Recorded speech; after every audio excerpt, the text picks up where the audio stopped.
إن الحمد لله نحمده ونستعينه ونستغفره ونعوذ بالله من شرور أنفسنا ومن سيئات أعمالنا من يهده الله فلا مضل له وما يضلل فلا هادي له وأشهد أن لا إله إلا الله وحده لا شريك له وأشهد أن محمدا عبده ورسوله صلى الله عليه وسلم ثم أما بعد السلام عليكم ورحمة الله وبركاته. وعليكم السلام. Allah'ın rahmeti bilen biz Cebrail hadisinin şerhi bilen tanışımızın devam etimiz. Uzgan derste biz sizin bilen Muhammed Resulullah degen şehadet sözünün şartlarını qarap ettik. 4 şartını qaradık. Hem bugün mene ikisin devam ettirimiz. 5-incisi sen Muhammed Allah'ın elçisi deyip şehadet getiresin iken Peygamberimiz sallallahu aleyhi ve sellem alıp kelgen şeriatga bir nindi yangalık da kirtme. Muhammed Allah'ın elçisi degen şehadet sözü bizden anın şeriatına hem sünnetine iyarunu talep ede. Biz dinimizge dinde bulmagan nerselerini kirtirge tiyiş tugul. Şuna göre de şeriatımızga dinde bulmagan yangalıklar kirtüşü bid'at ehilleri biz anı yaratabız, biz anı büyüklüyüz deyip etülerine qaramasdan Muhammed Allah'ın elçisi şehadetini turmuşqa aşırmılar. Eğer de onlar anı sallallahu aleyhi ve sellem şundan da tulu mehabbet bilen yaratgan, tiyişli bulgan büyüklüğü bilen zorlagan bulsalar, ol şağında anın şeriatına, şeriatta bulmagan nerselerini kirtmesler idi. Bid'at dedik. Namda bid'at ahilleri. Nersa soňul bid'at? Bid'at ol tышкы ýaktan şer'i bulup görüngen. Lakin şynlykda şeriatda, yani Kur'anda hem dürüst bolgan sünnetde nigizi bolmagan Allah'a ibadat kılıda şikten dış artıklık көрсәтүү maksatı bilen uylap çıkarılgan sözler, gameller, inanular. Bu tышкы ýaktan şer'i bulup görünürge mümkin. Ni üçin? Çünki bismillah diýip etler, çünki Kur'an okuýlar, çünki dua kılalar, hem başkalar, hem başka. Asılda şeriatda bunun nigizi yok. Bid'atlar özünden özü Peygamberimizni sallallahu aleyhi ve sellem şiltelew bula. Bid'at gamel kıluşy kişi eýtirsiňle Allah'ın elçisi bu dinni hem özünün şeriatını kamil etip bitirmedi. Şuna göre dinge ol düşürüp kaldırgan nerseni kirtirge gerek dip eýtirge tili. Şulay yok bid'atning bik de korkыныç ikinci yağı var. Dinge yangalık kirtüşe kişinin Allah sözüne ışanmağını көрсәтә. Allah subhanahu wa ta'ala bulay dip eýtär. El-yevme ekmeltu lekum dinakum. Kişeyini mene bu ayetini biz qarap etken edik, anlap da ketken şulay bit. Bugün men sizin üçün dinigizni kamil kılıp bitirdim di. El-Maide suresi 3. ayet. Eğer Allah bu dinni kamil kılıp bitirgen iken, demek Allah elçisi sallallahu aleyhi ve sellem alıp kelgen dinden qala buten din bula almay. Bid'at ahilleri dinimizge dinde bulmagan nerselerini, nindidir tesbih türlerin, Allah'ın zikir etүү sözlerin, türlü hareketlerini hem başkalarını alıp kirdiler. Şuna göre de asılda alar Allah'ın El-yevme ekmeltu lekum dinakum. Bugün men sizden üçün dinigizni kamil kılıp bitirdim degen sözlerine ışanmylar bulup çıgan. Dayı. Eğer de Allah şu sözge ışangan bolsalar subhanallah arttırıp dinden bulmagan nerseler kirtip etmesler idi. Şunun bilen Allah'ın elçisi sallallahu aleyhi ve sellem kişiler üçün şeriatını kamil kılıp bitirmewde gaýypliler. Anın sallallahu aleyhi ve sellem ise maňa bir nindi de qatnaşy ýok. Bunысы boldy 5. şart. 6. şart. Muhammed sallallahu aleyhi ve sellem Allah'ın kulu hem ol ilahi sifatlarga iýe tugilligin tanu. Bunысы 6. şart. Şeyh Uthaymin eýtär rahimahullah. Şulay ýok Muhammed Allah'ın elçisi şehadetin turmuşga aşaram degen kişi Allah'ın elçisine sallallahu aleyhi ve sellem qarata şikten tış uzup giderge tiyiş tugul. Пәйгамбәрбез саллаллаһу алейхи ва саллям Аллаһка гына хас булган сифатларның берсенә дә ия түгеллегенә син каты итеп инанырга тиеш. Аллаһ аңа нинди урын биргән, аны шул урыннан югары күтәрмә. Һәм нинди урын инде ул? Мухаммад саллаллаһу алейхи ва саллям Аллаһның кулы һәм илчесе. Кул дигән инде ул гади кеше. Менә барыбыз да кул булган кебек. Аллаһның илчесе дигәне ул Аллаһтан вахи иңдерүче. Бетте китте. Бер нинди илаһи сифатларга, бер нәрсәне дә белми, бер нәрсәне дә ишетми, бер ничек тә сиңа ярдәм итә алмый. Пәйгамбәрбез саллаллаһу алейхи ва саллям бары тик Аллаһның кулы һәм илчесе генә. Шуңа күрә дә ул Аллаһтан кешеләргә әйтергә дип шундый әмер алды. Әл-Ағраф сүрәсе 188-нче аятында Аллаһ Тәгалә әйтә: "Кул لا أملك لنفس نفعا ولا ضرا إلا ما شاء الله". И Мухаммад син аларга булай дип әйтте. Мин бит үзем өчен Аллаһ теләгәненнән башка файдага да, зарарга да ия түгелмен ди. Карагыз менә, нәрсә ди Пәйгамбәрбез саллаллаһу алейхи ва саллям? Мин бит үзем өчен Аллаһ теләгәненнән башка файдага да, зарарга да ия түгелмен. Мисал өчен, Аллаһның илчесе саллаллаһу алейхи ва саллям бәла-казалардан саклый дип инанган кешеләр бар. Алар нинди дә булса кайгы сагыштан азат итсен, берәр төрле файда китерсен дип, Пәйгамбәребезнең саллаллаһу алейхи ва саллям каберенә барып сорыйлар. Менә бу Аллаһның илчесенә саллаллаһу алейхи ва саллям карата шикләрне узу булып тора. Ник салават әйтмисез? Пәйгамбәребезне төшергәч, мине артан кабатлагыз. Бу ширк. Моңа Аллаһтан башка бер кемнең дә кудрәте җитми. Һәм менә кем Мәдинә шәһәрендә булган, Пәйгамбәребезнең мәчетендә, менә шуның җирләнгән урынына кергән җирдә сез менә шушы картинканы күрәсез инде субханаллах. Һәм шулай ук мәчетнең тышында да менә шушы Пәйгамбәребез Айшаның бүлмәсендә җирләнде бит ул. Бу мәчет түгел, дөрес аңлагыз. Пәйгамбәребез саллаллаһу алейхи ва саллям мәчеттә җирләнмәгән. Бу Айшаның бүлмәсе. Инде вакытлар үтү белән генә мәчет территориясе киңәйгән, ләкин бу шул бүлмә булып калган, ул стеналар белән бүленгән, бу берничек тә мәчет эчендә кабер түгел.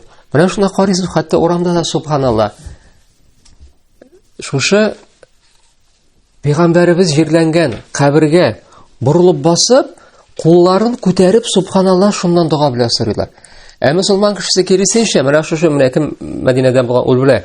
Син киресенчә, теге кругом басып кыйблага карап, кулларын күтәреп сорага. Ә булар субханаллах арт яклары белән кыйблада, шушы кабергә кулларын күтәреп субханаллах сорыйлар. Әле йөзләрен күрсәң син аларның субханаллах күзләреннән яш ага, шундый курку хисе белән субханаллах. Ә кем инде менә шушы җирләнгән урыннан үтеп бара, арты белән борылмый, менә үтеп китә икән шул каберне, йөзе белән борылып басып, арты белән чыгып китә субханаллах. Тик шундый курку, Аллаһ каршында андый курку хисе субханаллах юктыралар. Ләкин Пәйгамбәребезнең каршында Расулуллах, Расулуллах дип субханаллах җылап, шуның дугасы рәбәтләр субханаллах. Бу ширк. Нигә сорыйлар? Янәсе алар уйлыйлар, Пәйгамбәребез саллаллаһу алейхи ва саллям Аллаһның кайбер сифатларына, илаһи сифатларга ия ди. Аллаһның илчесе саллаллаһу алейхи ва саллям вафат булганнан соң үзенә дә ярдәм итә алмый. Әле ул гына түгел, хәтта исән вакытында да ул үзен нинди дә булса бәла-казлардан саклый алмаган. Умар бин аль-Хаттаб радиллаһу анһу халиф булган чорда бик каты карылык була.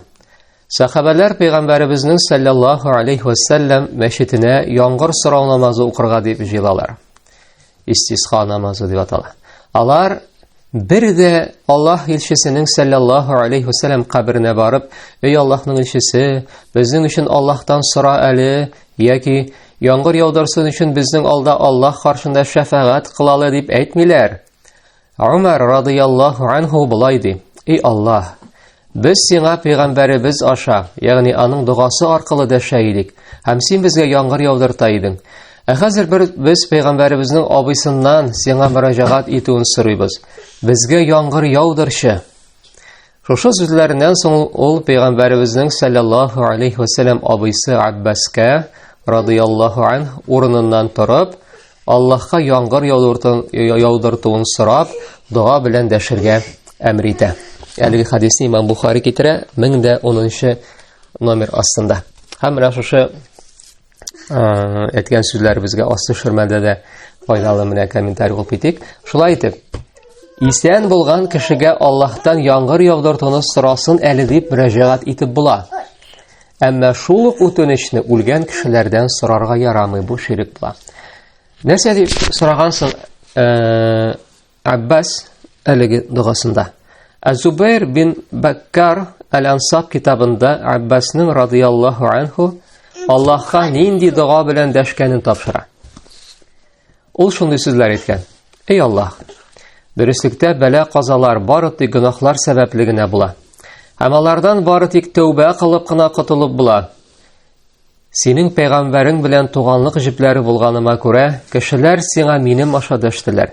Һәм менә без тәүбә белән үзебезнең гөнаһлы кулларыбызны һәм маңгайларыбызны сиңа күтәрәбез.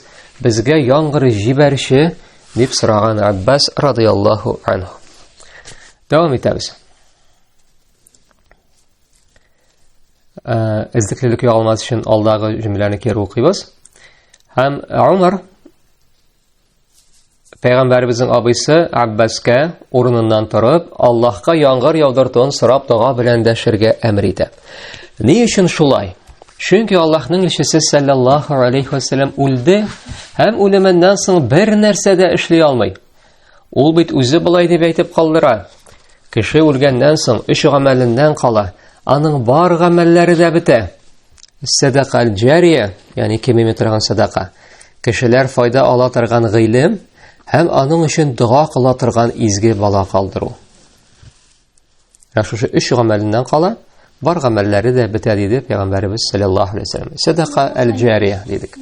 Садакатул җария, ягъни кеме торган садака дип, кешенең исән чагында җәмгыять өчен кирәкле, мөһим нәрсәләр эшләп калдырып, соңыннан аның үлеменнән соң да кешеләрнең шул нәрсәләрдән файда алуларын атап була. Мәсәлән, юл төзегән, авылга газ керткән, кое казыган, җиләк-җимеш утыртып калдырган, мәчет, мәдрәсәләр төзегән, файдалы китаплар нәшер иткән һәм башкалар. Файдалы китаплар нәшер иткән дигәндә, субханалла, бу аңлатмый, үзең син китап чыгарырга тиеш дип. Менә шушы китап чыгарганда өлешеңне керт, субханалла. 100 сумыңны, 50 сумыңны. Бу сиңа садакатул җария булып китә, субханалла. Менә шушы менә әйдәгез бер мисал. Менә шушы китапны алыйк, Җабраил хадисен. Менә шушы китапны нәшер иткәндә генә байтак кына кардәшләр үз теләкләре белән әйдә өлеш кертик әле, мин дә өлешемне кертим әле дип, үз малларыннан сарыф иттеләр. Акчаларын бирделәр, машалла. Менә бу кешеләр бәлки бу китапны укымыйлардыр да, бәлки бу дәресләрне укымыйлардыр да, машалла. Ләкин менә шушы китапны укыган һәрбер кешедән әҗер аңа бара. Менә шушы менә язманы яздырып калдырабыз, иншалла. Менә татар кешесе, татарча аңлаган кеше биткәнче дип әйтик, шушы язмалар кала, без үлгәчтә кала, иншалла. Һәм аны тыңлыйлар, кемдер иң беренче мәртәбә тыңлый, тегеңә әҗер бара. Менә шушы китапны бастырады, кемдер 100 сум биргән, кемдер 1000 сум бергән. Һәм субханалла, моның бара да бара әҗер, субханалла. Кем белә, бәлки менә шушы китапны укыганнан соң кемдер үзенең ялгыш карашларыннан тәүбә кылыр, субханалла. Кемнеңдер гыйлем алырга, теге гыйлем истәүче булырга теләк тулып китеп, менә шул сәбәпле талибул илм булып китер, машалла. Галим булып китер, машалла. Бу кешенең бер бергән 100 сум, 50 сумыннан булды, машалла. Садакат җария дәвам итәбез. Җиләк-җимеш утыртып калдырган, менә шулда керә. Мәчет, мәдрәсәләр төзегән, файдалы китаплар нәшер иткән һәм башкалар. Ул кеше күптән вафат. Бүтән бернинди изге гамәл дә кыла алмый, әмма үзеннән соң калган эшләреннән кем дә булса файда алса, бу аның өчен садака булып язылып тора. Шуңа күрә нинди генә эш эшләмә, хәтта дөньяви эш эшләсәң дә, шундый изге ният нит, садакатул җария. Мисал өчен син, субханалла, дорожник, син асфальт саласың. Син КамАЗ белән асфальт ташыйсың, мисал өчен. Син ниятлә. Мин ниятлим, менә шушы минем ташыган шушы асфальтым менә шу юлдан кешеләр исән-имин йөрсеннәр, мин үлгәннән соң да йөрсеннәр, файдалы эшләрдә йөрсеннәр, һәм башкалар, субханалла. Син агач тортасың, чыктың син өмәгә агач тортырга. Ниятлә шулай дип. Аллаһ рәхмәте белән менә шушы агачларда, мәсәлән, кошлар уя карарында җимешләр үсер, шушы агачлар төпләрендә гөмбәләр үсер, тиеннәр ашар, тегесе булса кешеләр ашар. Машалла, синең бөтен тормышыңны садака әл-җариягә әйләндереп бетер була бит, машалла. Машалла. Шуңа күрә менә шул ният дигән нәрсә ул зур нәрсә. Әлеге хадисне Имам Муслим китерде 1631. Димәк, кеше үлгәннән соң 3 гамәленнән кала бар гамәлләрдә бетә. Бернинди файда да китерә алмый. Садакатул җария дидек. Кешеләр файдалы торган гыйлем, менә харай хәмдә шуның белән шөгыльләнәбез. Менә шушы гыйлемнәрдән булсын, кеше файдалы торган гыйлем, үзебезнең үлемебездән соң да калсын, кешеләр файдалансын. Һәм аның өчен дуга кыла торган изге бала калдыру. Менә шуңа күрә дә менә бу хадистәгә менә нинди без файдаларыбыз. Беренчедән, балаларның күп булуы. Балаларны күп табу өчен сиңа дуга кылучы балалар күп булсын өчен. Кем белә, бәлки син әле 4-5 бала тапкансың да, бәлки аның 3-4 бөтенләй килделе беттеле бала булырлар. Аллам сакласын. Аллаһ бәрәкәт бирсен, хидаят бирсен һәр балаларыбызга да. Әмма ләкин менә шушы 7-8 балаң арасында бер балаң булыр синең өчен дуга кылучы. Машалла. Файдалы гыйлем алучы, файдалы гыйлем таратучы. Һәм шулай ук менә шушы хадистә нинди менә гыйлем әһелләре китерә. Мисал өчен хаҗга, умрага барганда кемдер әйтә, мәсәлән, менә мин әтием өчен кылам, менә мин әнием өчен умраны кылам. Әйе, балай эшләсәң була, ләкин иң хәерлесе ди. Үзең барып, менә шунда әтиең, әниең өчен дуга кылу, күп итеп. Чөнки нәрсә диде Пәйгамбәр саллаллаһу алейһи ва саллям? Әти әнисе өчен дуга кыла торган изге бала калдыру. Менә бу гына әти әниеңә файда китерә. Менә шунда барыр синең балаң субхана шын күңелдән, ихластан, җылый-җылый, күңелләре ачылып китеп дуга кылыр. Бәлки менә шушы дуга сәбәп булыр субхана әти әниеңнең дәрәҗәсе үсәргә һәм җәннәткә керергә бер сәбәп. Машалла. Шуңа күрә менә шул нәрсәне шулай күз алдыннан ышкындырмагыз. Без дәвам итәбез. Аллаһның илчесе саллаллаһу алейһи ва саллям үзеннән үзе бер нәрсәгә дә ия түгел. Хәтта синең өчен дуга да кыла алмый. Чөнки ул кабердә ята. Ул моны бер кайчан да эшли алмаячак. Шуңа күрә дә Аллаһның илчесенә саллаллаһу алейһи ва саллям Аллаһ аңа бирмәгән урынны биргән кеше Мухаммад Аллаһның илчесе дигән шәһадәт сүзен чынлап торып тормышка ашырмаган була. Андый кеше әйтерсең лә, Мухаммад шулай ук Аллаһ белән янәшә Раббы булып тора дип әйтергә телидер. Аузу билләһ. Аның Аллаһның илчесе булуының мәгънәсе ул кол. Шуңа да аңа гыйбадәт кылмыйлар. Ул илче, шуңа күрә дә аңа ышаналар, аңа иярәләр. Без көн сайын һәр намазыбызда Аллаһтан башка гыйбадәт кылырга лаеклы илаһ һәм Мухаммад аның кулы һәм илчесе дип әйтәбез. Бу тәшәһһүдтә утырганда. Пәйгамбәрбез Мухаммад саллаллаһу алейһи ва саллям башка куллар кебек үк кул, Раббысының идарәсе астында. Аллаһ гыйбадәт кылына торган зат, һәм шуңа күрә дә ул Раббы була да инде. Шуңа күрә дә без Аллаһның илчесенә саллаллаһу алейһи ва саллям карата шиктән тыш узып киткәннәргә һәм аңа Аллаһ бирмәгән урынны бирүчеләргә мөрәҗәгать итеп булай дибез. Сез Аллаһтан башка гыйбадәт кылырга лаеклы илаһ юк дигән шәһадәтне дә, Мухаммад аның илчесе дигән шәһадәтне дә тормышка ашырмадыгыз. Шулай итеп, бу ике шәһадәт сүзе бөек нигез булып тора. Әгәр дә кеше шушы ике шәһадәт белән бәйле нәрсәләрне сөйли башласа, моның өчен берничә көн кирәк булыр иде. Без исә үз чиратыбызда булар хакында гомуми итеп кенә аңлатып киттек.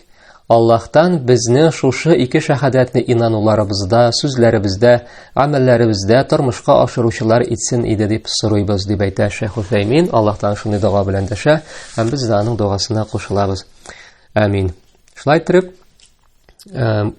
ла илаһа иллаллаһ Мухаммад Расулуллаһ шәһадәт сүзен без сезнең белән карап киттек. Кыскача гына. Менә мөхтәрәм җәмәгать, субханаллаһ, карагыз, менә шушы хезмәтне укып, менә шулар белән танышып, син сизәсең синең иманыңның артканын, машалла. Синең күңелеңә әйтеп бетергесез менә ләззәт тула, машалла. Менә шуларны укыйсың, һәм синең күңелең шатлана, машалла. Күңелең шатлана. Ни өчен шатлана? Беренчедән син Аллаһның сүзләрен әйтәсең һәм пәйгамбәребезнең сүзләрен әйтәсең. Бернинди әкият сөйләмисең. Менә шу гыйлем, менә шуны да сизәсең Аллаһның бәрәкәтен, чөнки гыйлем мәҗлесләре ул бәрәкәтле мәҗлесләр. Ничек сиңа рәхәт? Ничек күңелеңә рәхәт, машалла. Бернинди сагыш юк, бернинди бурыч юк синең күңелеңдә, бернинди авыр хисләр юк. Ой, әллә нәрсә кай булды бу, әллә нәрсә кай булды бу фәлән дигән дигән. Субхан. Ничек? Чөнки менә бу хакыйкый гыйлем. Аллаһ Тәгалә менә сез дә тыңлап утырасыз, сез дә менә ишетерсез, сезнең дә бәлки шундый хисләрдер. Ни кадәр рәхәт, машалла. Ни кадәр күп файдалы мәгълүматлар алабыз, әлхәмдүлилләх. Әмма әйткәнебезчә, менә бу нәрсәләрнең күбесен мәчетләрдә дә сөйләмиләр, мәдрәсәләрдә дә сөйләмиләр. Яшерен батырын түгел.